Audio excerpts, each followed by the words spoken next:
এই বিশ্ববিদ্যালয়ে নীল দলের যে ৫টা শিক্ষকরা রয়েছে তাদেরকে ধরে ধরে এই বিশ্ববিদ্যালয় থেকে বের করে দিতে হবে। এই নাটক সিনেমা থেকে আওয়ামী মুজিবের ৫টা এসব শিল্পী কর্মীদেরকে দেশ থেকে বের করে দিয়ে ভারতে পাঠিয়ে দিতে হবে। টকশুজীবীদের উদ্দেশ্যে এই ভারতীয় আধিপত্যের বৈধতা উৎপাদন যারা করছে, যেসব টকশুজীবীরা আপনাদের তাদের এই ফেসিস্টদের মানবাধিকারে আপনারা যারা বিশ্বাস করেন, তারা মজলুমের মানবাধিকারে বিশ্বাস করে না।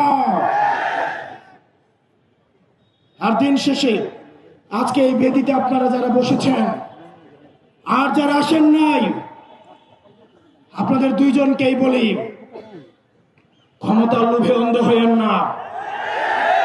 আজকে যদি আমার বুকে গুলি লাগে, আমি জানি এই ধরনের একটা প্রোগ্রাম হবে, এসে বক্তৃতা দিবেন, তারপর চলে গিয়ে আবার সিট নিয়ে নেগোসিয়েশন করবেন। অনেক দল রয়েছে, যেহেতু আরপিও সংশোধন হয়েছে, এখন অন্য দলের মার্কায় নির্বাচন করতে পারবে না বলে নিজের দলের মার্কা বিলীন করে দেওয়ার জন্য তারা রেডি হয়ে আছে।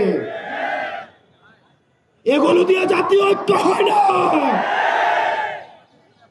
এসব জাতীয় ঐক্য এগুলো মেকি।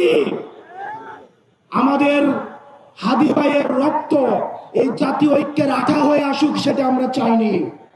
আপনারা যদি দেশের প্রশ্নে, সার্বভৌমত্বের প্রশ্নে, বাংলাদেশের প্রশ্নে দলীয় স্বার্থের ঊর্ধ্বে উঠে আমরা 1 আগস্ট, আমরা 3 আগস্ট 2024 সালে এই শহীদ মিনারের বেদিতে দাঁড়িয়ে যেভাবে আমরা ফেসিবাদের বিলোপ এবং নতুন রাষ্ট্র ব্যবস্থা বিনির্মাণের যে 1 দফা দাবি দিয়েছিলাম, আমাদের সেদিনের মতো আবার ঐক্যবদ্ধ হতে হবে। ও ইনকিলাব, ইনকিলাব, দিল্লি না ঢাকা, দিল্লি না ঢাকা, ইনকিলাব, ইনকিলাব, আপোষ না সংগ্রাম, দালালি না রাজপথ, দালালি না রাজপথ, আপোষ না সংগ্রাম। আমরা সবাই হাতি হব, যুগে যুগে লড়ে যাব, আমরা সবাই হাতি হব। নিরপেক্ষ, সত্য প্রকাশে আপোষহীন।